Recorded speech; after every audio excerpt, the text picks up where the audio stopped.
Survei Potensi Desa 2019 yang digelar Badan Pusat Statistik menunjukkan dari setiap 15 desa atau kelurahan di Indonesia, hanya satu yang memiliki sistem peringatan dini bencana alam. Dalam hal ketersediaan perlengkapan keselamatan, rasionya malah lebih rendah lagi. Hanya satu dari setiap 33 desa atau kelurahan yang mempunyai perlengkapan keselamatan. Budaya mitigasi dinilai belum menjangkau seluruh masyarakat, bahkan di lingkungan aparat pemerintah. Masyarakat pun masih ketergantungan terhadap intervensi dan keterlibatan pemerintah dalam mitigasi bencana. Mengapa kondisi ini masih terjadi dan langkah apa yang harus dilakukan pemerintah?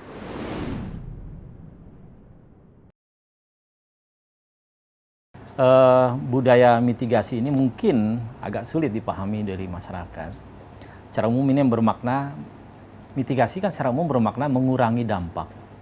Tapi masyarakat masih berpikir jika terjadi bencana, bagaimana cara pengurangannya kan gitu. Bencana tetap ada gitu. Nah itulah pemahaman-pemahaman ini yang masih belum sampai kepada masyarakat.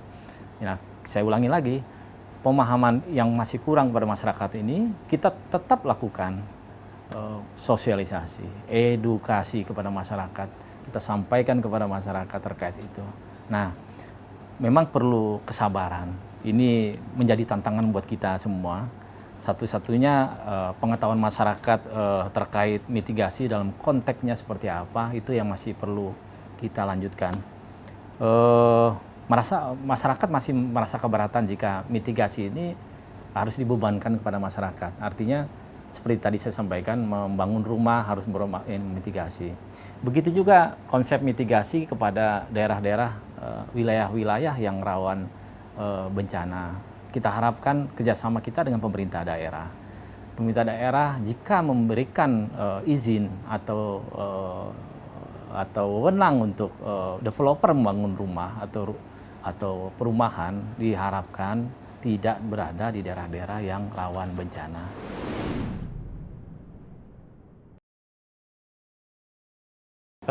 Langkah-langkah cepat itu kita dengan BPBD sudah pasti bekerja keras untuk itu. Bekerja keras. Sepertinya contohnya di beberapa daerah di pesisir pantai barat Sumatera, itu sudah ada mitigasinya. Banyak tembok-tembok, banyak bangunan-bangunan yang ditinggikan dari pinggir pantai. Itu udah pasti itu di daerah-daerah pantai. Karena kita berharap minimal abrasi pantai tidak sampai ke jalan. Kemudian beberapa daerah juga sudah ada dibangun shelter mitigasi bencana, shelter bencana. Jika terjadi bencana, khususnya bencana gempa bumi berpotensi tsunami, masyarakat di zona merah dari 0 sampai 5 sampai 1 km bisa evakuasi ke daerah yang aman. Contohnya evakuasi vertikal ke daerah shelter yang sudah dibangun oleh pemerintah yang ada di lokasi di daerah-daerah rawan bencana tersebut. Itulah harapan kita dengan membangun itu bukti bahwa pemerintah pusat sudah membangun mitigasi di daerah. Nah sekarang bagaimana daerah dalam hal itu? Kita sudah membangun konsep shelter di daerah. Bagaimana daerah bisa membantu kita? Daerah bisa menjaga, merawat, dan lain sebagainya. Perawatannya kita harapkan pemerintah daerah bekerja sama dengan BNPB, pusat, bisa melakukan itu. Tidak hanya dibangun, disia-siakan bangunan mitigasi itu, seharusnya dimanfaatkan. Demikian.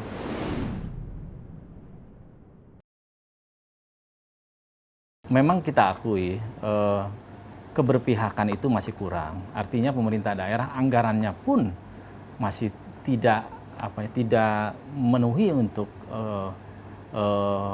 dalam rangka pengurangan risiko lah, artinya dalam mitigasi.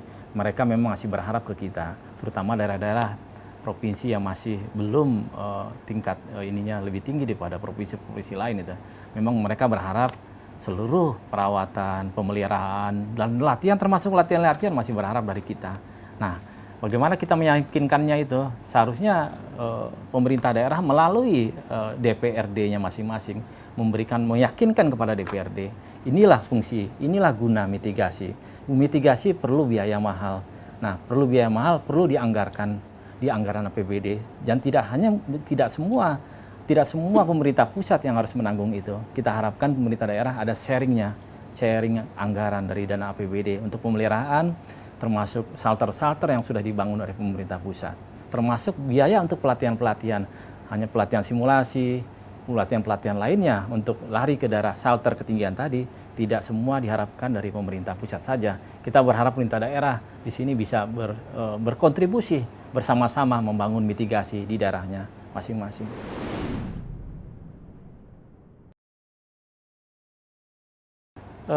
Kalau menurut saya memang pemahaman dari masing-masing masyarakat juga, tidak semuanya kalau menurut saya. Ada beberapa daerah yang sudah pemahaman sudah bagus, terutama daerah-daerah yang sering terlanda bencana, itu sudah ada. Ditambah pemerintah daerahnya perhatian sekali dengan masyarakatnya, itu tidak semua seperti itu. Saya yakin beberapa daerah yang kurang perhatian itu artinya mereka tidak terlatih, tidak terbiasa terancam oleh bencana tersebut. Tapi jika daerah umumnya sering terjadi bencana, baik bencana hidrometeorologi, baik bencana gunung api, kemudian gempa dan lain sebagainya, itu sudah terlatih. Artinya mereka sudah terbiasa dan punya pemikiran bagaimana cara pengurangan risiko bencananya, bagaimana itu, dan mereka lebih rajin bertanya. Mereka punya forum-forum pengurangan risiko bencana di daerah dan aktif di daerah, dan teman-teman di daerah pun sudah melaporkan kepada kita bahwa mereka sudah membentuk daerah-daerah atau tangguh bencana. Di dalamnya itu beberapa kelompok-kelompok yang sudah dibentuk dan sudah terlatih dalam hal kesiapsiagaan.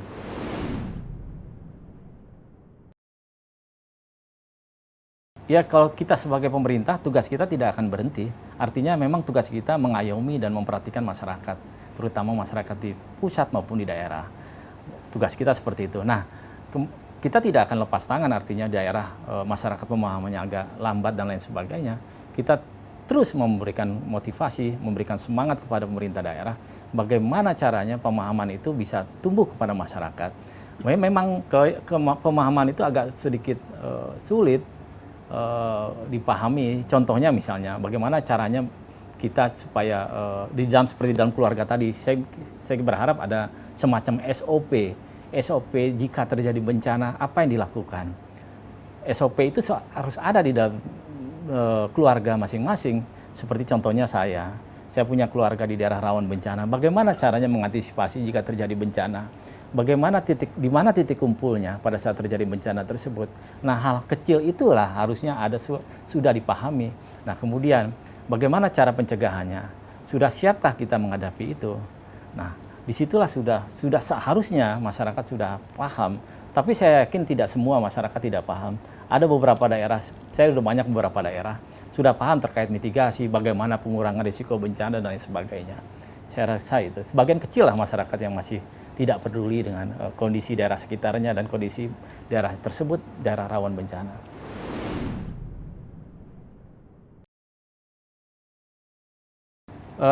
Dari kekurangan tersebut, kita berharap masyarakat daerah dan kita menanamkan bagaimana kearifan lokal kita. Sirine memang mahal, biayanya mahal. Tidak semua daerah punya alat sistem peringatan dini. Di daerah-daerah yang rawan bencana ada beberapa sistem peringatan dini. Tidak semuanya ada peringatan dini. Nah, disitulah kita menumbuhkan, kita BNPB, BPBD, pemerintah daerah, menanamkan kepada masyarakat kearifan lokal apa yang ada di sana. Contohnya semacam kentongan. Jika terjadi bencana bisa kita gunakan kentongan. Kemudian di Aceh, di Semelu ada semong. Itu bagaimana. Di Mentawai pun ada seperti itu juga. Jadi ada beberapa kearifan lokal yang tidak semua bisa mengandalkan dalam sistem peringatan dini. Karena sistem peringatan dini itu juga ada kelemahannya. Pada saat terjadi bencana, listrik mati, sistem itu akan hilang. Nah, kita harapkan dengan kearifan lokal, dengan sistem semong, atau dengan sistem kentongan di Jawa dan lain sebagainya, itu bisa salah satu tanda atau salah satu kita memperingati masyarakat jika terjadi bencana. Inilah alat yang kita gunakan dan kita bisa memperingati masyarakat jika terjadi bencana, baik bencana longsor, abrasi, banjir dan lain sebagainya. Itu bisa kita lakukan dengan metode kearifan lokal seperti tadi itu.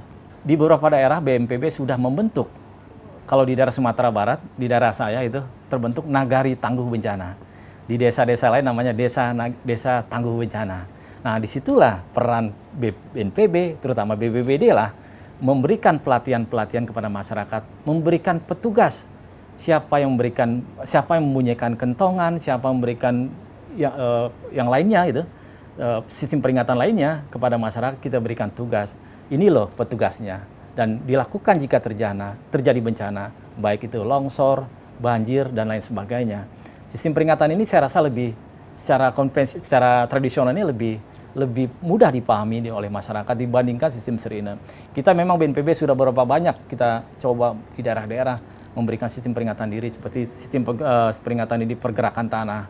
Itu sudah banyak di beberapa daerah. Cuman memang kelemahannya itu pada saat terjadi bencana otomatis listrik mati. Kemudian ada beberapa daerah yang tidak terjangkau dengan jaringan provider, ya artinya tidak bisa dimanfaatkan barang itu. Kita berharap dengan kearifan lokal tadi itulah, kearifan lokal, kemudian terbentuknya desa tangguh bencana, di situ ada petugasnya, di situ ada anggotanya, dan sama-sama bahu-membahu memberikan sistem peringatan diri secara tradisional.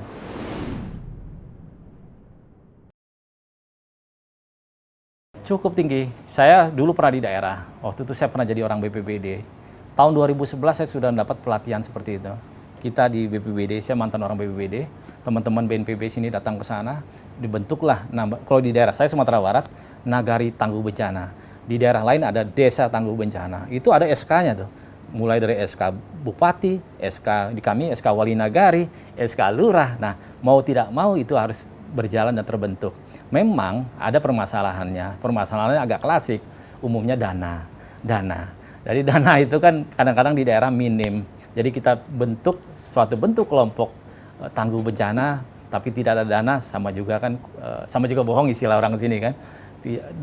Kelompok ada, semangat ada, tapi dana tidak ada. Itu memang masih kelemahan. Artinya bagaimana caranya memperbaiki itu gitu. Nah, itu sampai sekarang masih jadi permasalahan. Walaupun sebenarnya pemerintah pusat masih terus membantu, tapi sampai kapan bantuan pemerintah pusat? Seharusnya yang tadi saya bilang tadi, pemerintah daerah sudah sepatutnya menganggarkan kegiatan atau dana mitigasi itu lebih besar daripada dana-dana lainnya. Memang kita ketahui dana mitigasi, dana penanggulangan bencana di daerah memang masih cukup minim sampai sekarang. Karena saya merasakan, karena saya mantan orang daerah seperti itu.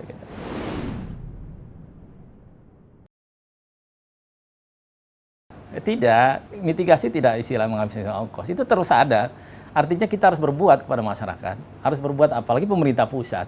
Kalau tidak berbuat, tidak mungkinlah kita ini. Artinya kita harus sesuatu yang kita, walaupun besar, kita harus tetap berikan. Kita anggarkan setiap dari tahun ke tahun, walaupun anggaran APBN kita dari tahun ke tahun memang dalam kondisi COVID sekarang memang ada penurunan, tapi tetap keberpihakan kita kepada masyarakat, terutama daerah-daerah yang rawan bencana, tetap kita dahulukan dibandingkan yang lainnya seperti itu.